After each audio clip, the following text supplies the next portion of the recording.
my 19 keys, and this is high level conversation. That comes out of, as we talk about shifts in technology, immortality is a recurring theme amongst that, right? Is that I'm trying to remember his name. Nikola Fedorov. I'm reading this book about it right now, but he talks about Immortality Day, right? This day where human beings really figure out how to become immortal. Now, he wrote this in the early 1800s, right? No, late 1800s, early 1900s. So he wasn't even imagining the technologies that we have now, right? To put ourselves in digital clones. He was talking about literally extending physical life, right? And literally getting to that point to where, like Ray Kurzweil said, he don't want to die. You feel me? They have such a fear of the finite, right, life ending, because they don't believe in the spark of the soul. Right now, if you understand the soul the way we do and so people do, then you don't have to fear death because you're already connected to eternity. But we also create instruments of immortality, right? Instruments of immortality is art. Man who doesn't create anything can never be immortal. So when you don't do anything of consequence, of course you fear mortality, right? I've talked about museums, and it's like museums are curation of time, right? They take art and they encase it and they put it in this space that it can exist over time for people at different points in time to be able to view it. It doesn't matter what's going on in the future. It doesn't matter what's happening now. We saying, look, we're going to take this thing, we're going to set it here. Now in 100 years, somebody else can experience it the same way that people of now are experiencing it, right? If we use our ability to create technology, to curate things for people in the future, to send messages across time, then we become immortal because the act of our energy is constantly having an effect. That to me is the way I think about immortality. So as we go through revolutions of shifts, paradigms, individuality, we think about going against governmental structures, right? We think about going against God, if you will, and the nature of things by saying that I can be immortal, right? So that goes into transhumanism, right? That goes into people believing, look, eventually we're gonna have these digital downloads. You can freeze my body and, whenever y'all figure out the technology, wake me up. You know what I'm saying? But we don't really think about the consequence of the soul. Maybe the soul was only meant for this time, right? And if you wake that soul up in another time, it will suffer, right? And you have to really understand that. And that's why some people be like, yo, I got an old soul. I don't really like the times I'm living in. So how would you know your soul will be more comfortable at a future time? Or would your soul even be there? Is also the question. You're talking about a digital download. So there's two fields. You got longevity research, which is the bio stuff to like slow down death biologically. So like Google has a company most people don't know about called Calico, which is a whole research firm that's doing it. Like Meta has one. All they're doing is like, how do we reverse aging with pills and with drugs? And then you have the folks who are on the digital side. So that's like your TerraSim Foundation, which is run by Martine Rothblatt, who is the co-founder of Sirius XM, who like built Bina 48. So Bina Rothblatt is the other person over TerraSim. They have this charter that says death is optional. That's their fundamental belief, is that death is optional. And so their belief is that they can create a copy of the mind and what they call a mind file. And you see, this is what Elon Musk talking about. I made a clone of myself. That you could somehow capture the essence of a person through their words, through their voice, keep a copy of their DNA on file in case we can ever regenerate the body. But somehow what we communicate through words is the essence of who we are. And then it could create a personality of you good enough so that when we make a body, a cybernetic body, we could download you back in. Is that downloaded thing a person?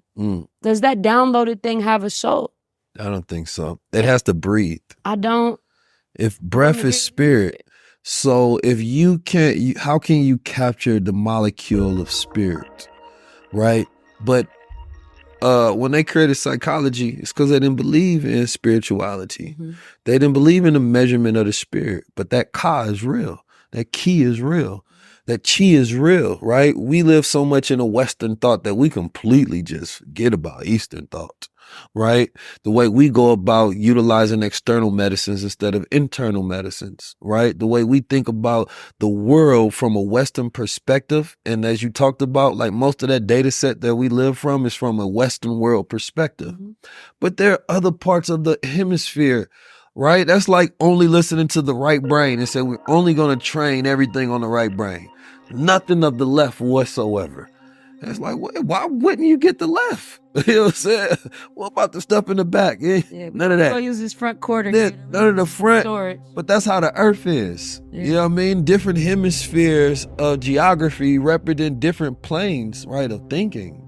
So yeah, Americans are super external. That's the part of the brain that we represent. Where other places are more internal. They thinking about the spirit, the inner consequence, the inner man, the inner self, while we're constantly focused on the outer self. So we're an over cosmetic society because we constantly focus on what's happening on the outside. That's all we care about. But if we change that and we focus on the inside, there's a level of wealth that you get. Because we focus on external wealth so much, but health is internal wealth. Spirit is internal wealth.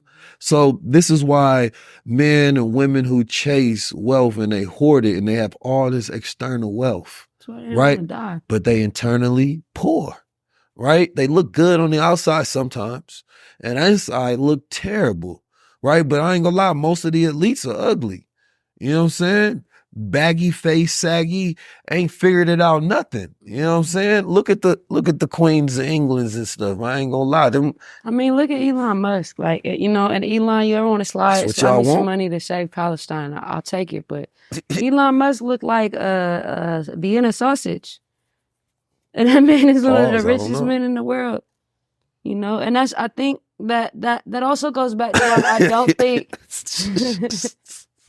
We're going to put a counter up. That's Tristan, Einstein, Elon. Well, we don't even want to talk about Elon lying about having a degree in physics and he don't got no degree in physics and he ain't create SpaceX. He bought it and then kicked the CEOs out. We ain't go. Okay, I could go on, but also, you know, these people got money. I'm trying to be able to have a platform at the end of the day. Yeah, but I ain't getting that SpaceX scholarship, huh? Get that. I guess I'm not getting that prize. Elon sponsorship ain't coming through no more. Kiss that one goodbye. But also, this is why, you know, what you're saying about spirit being breath. And in my practice, we call it Eyeé, which is life force, right? And I don't believe that we can make computers act like humans because we can't give them breath. We can make them parrot us in more complex ways that appear to be like us, but they're not going to be us. They will be their own beings, just like a rock is still alive. It's just compressed in a different way than a diamond, than the dirt, than the water around it. Yeah. You know, and so I don't think that we could actually get to copying us. I do think we will create something that is its own entity in and of itself that may parrot us, but it's not us. It's not going to have the same spirit as us. I agree with that. It's like the internet is another dimension and AI is the being of that dimension, right?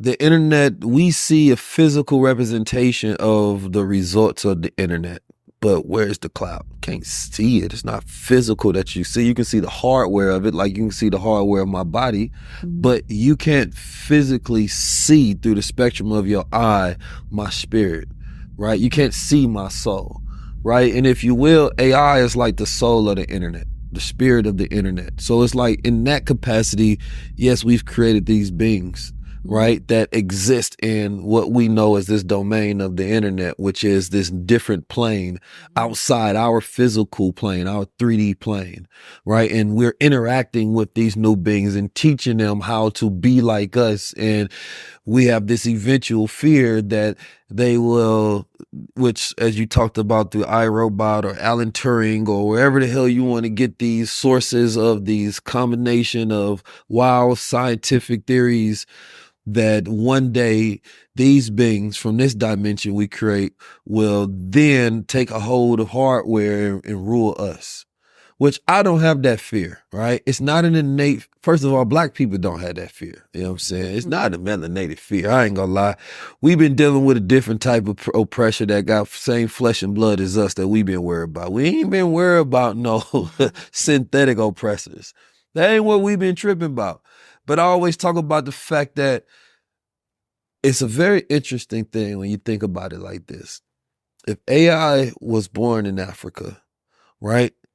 Your ideas, your concept, and your perspective of it is instantly changed, right? But it's because of where AI is born. So we think about the Frankenstein, then we think about the monster, right? The Frankenstein, of course, is the scientist that creates the monster, that breathes life into it, that gives him his mind, his ideas, right? His will, that will be done. And so when we think about the Western world, we think about monsters being born here. But if we was to say, okay, hey, the African spirit created this, right? Now, automatically that has a much more warm connotation, right? The end of it, you think about construction versus destruction, right? So we build things in excess, right? That's the American way. It's eating more than we need, having more energy than we need. And once you get to that point and you have a child that has more energy than they need, what happens? Right? They start to be wild. They start to run around. They start talking too much. They go into sexual ideation. They wilding, right? That's what happens during like puberty. You start getting all these thoughts and this excess energy, right? Because we're not building things for true efficiency, right? We're building things for greed. We're building things to conquer. So if you're building from that space of not creating more than what is needed, now you have technology that can be beneficial for society because it's only coming in to add value, right, to what's already existing or to fill the gap that hasn't been closed, right? There's so many different ways that AI can be used in a positive. So now let's go there because we went dark. I ain't gonna lie, we went a little dark. Oh man, You feel me? I was about to tell him about the AI that's talking about want to kill all humans. Oh man. Information is everywhere. You can log into YouTube right now and type in almost any subject. But I'm gonna be honest with you, you won't even know if it's human generated or if it's just based on the algorithm that figured out that you wanted to find this subject. It queried your information, created an automated process so they can get your eyeballs to try to sell you a product or get advertisement dollars. Humans need humans. We don't work and operate that well learning from machines. Because it's the connection to the information, it's the connection to the process that allows us to grow our neurons. It's that connection that allows us to be able to tap into that tapestry of thought to where we need to learn and be in environments to where we feel aspirational and we are inspired and it's empathetic. So today it's not about just having access to the information. It's not just about being able to have democratized education everywhere. It's about connection. Are you actually connected to it? When you are in a community, it reinforces that environment of connection. And that's why being a part of high level is so important. So you are reinforcing an environment with that human connection.